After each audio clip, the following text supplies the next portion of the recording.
You're listening to The Coffee Hour. I'm Andy Bates. I'm Sarah Gulseth. It is Friday, July 17th. Two learning opportunities we're going to share with you today. Mm-hmm. I'm pretty stoked about both of these. And both of them are offered in a way that all of us can connect to them because it's 2020. So virtual learning is available in so many ways. But what do you want to learn? You're learning a language right now, aren't you, Sarah? You're like I am. I'm learning Portuguese. Cool. Which is really fun, actually. It's keeping my brain active and a better use of my phone than just staring at social media for hours.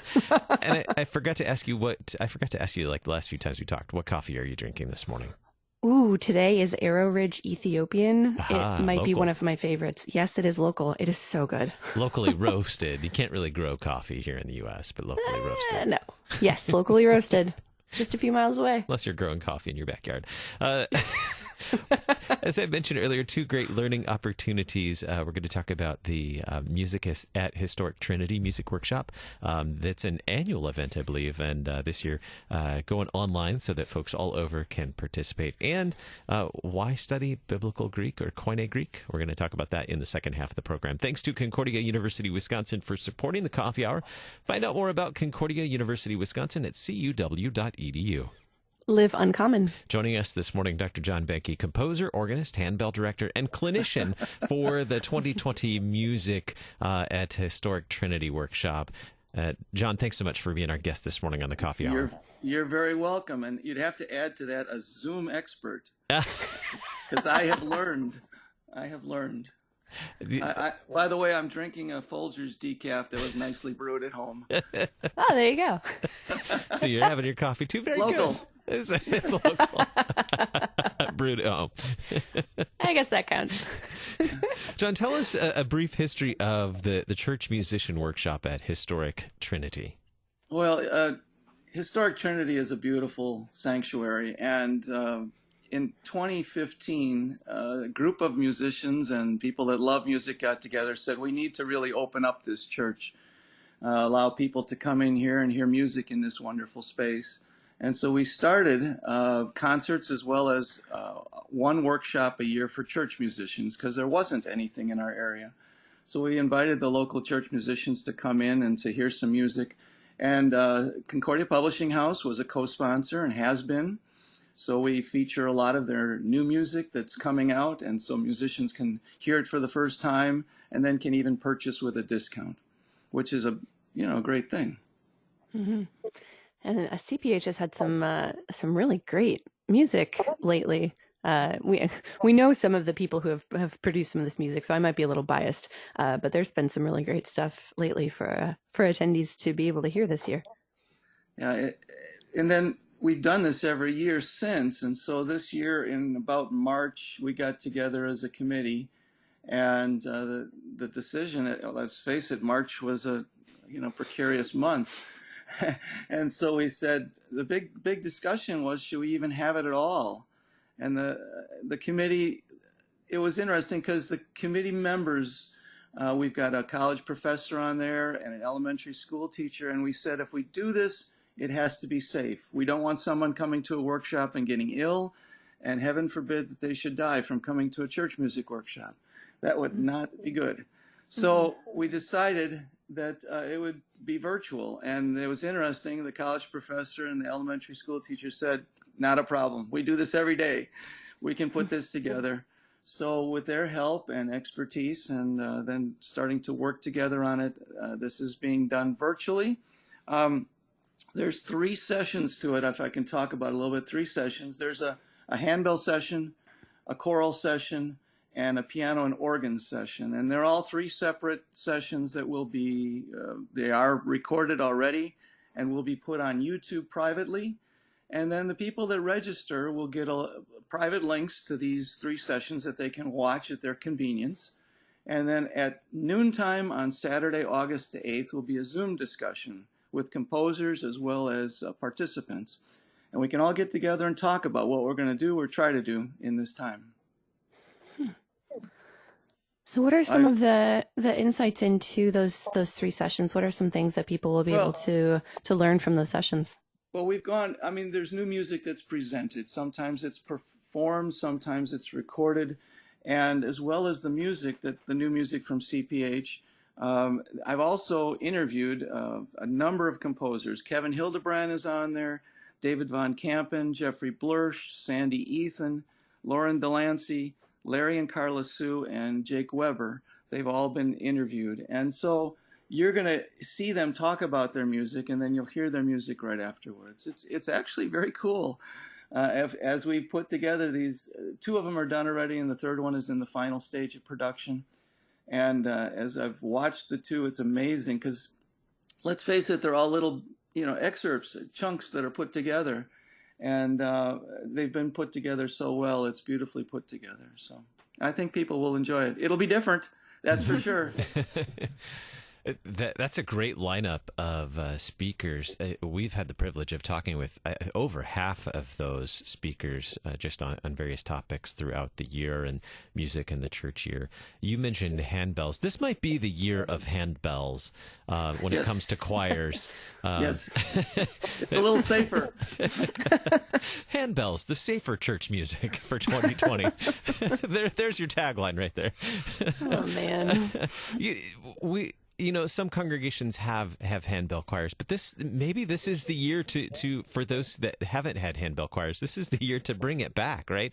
What are we going to learn in the handbell section? Well, and all the sessions take a different stance to show ideas how to do it as safely as possible. Knowing what we know from all the medical doctors, etc. To start with a few ringers. Sometimes you can start with a bell soloist or a duet and keyboard, and then you can move to just a few ringers, 4 or 6 or 8. And so we've shown not just a big bell choir, not 11, 12 people, but we've shown 2 ringers and 4 ringers and 6 ringers. So it's a whole different ball game. And I think with singing, it'll be the same thing.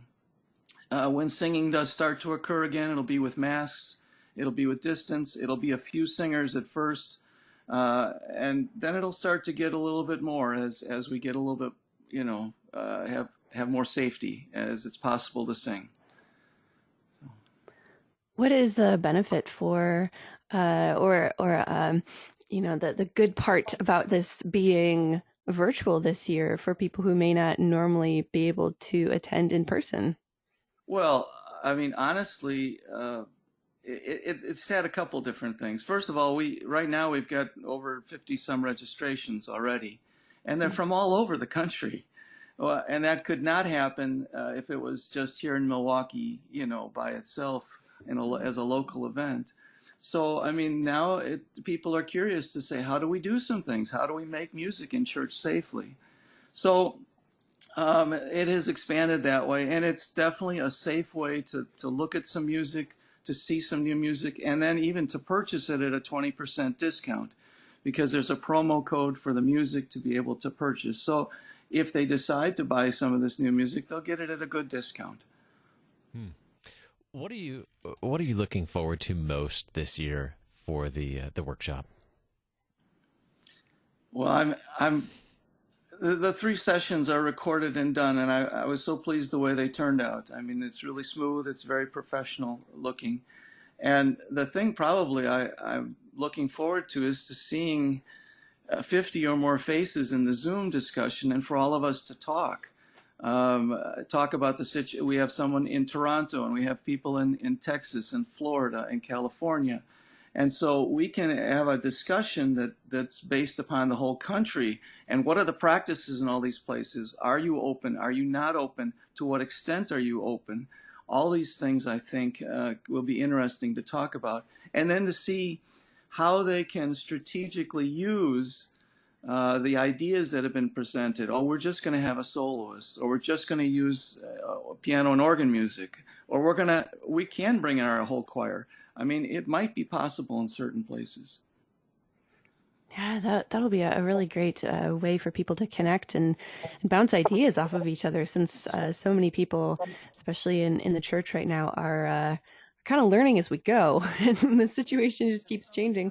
What has been feedback from previous events about the benefits of this?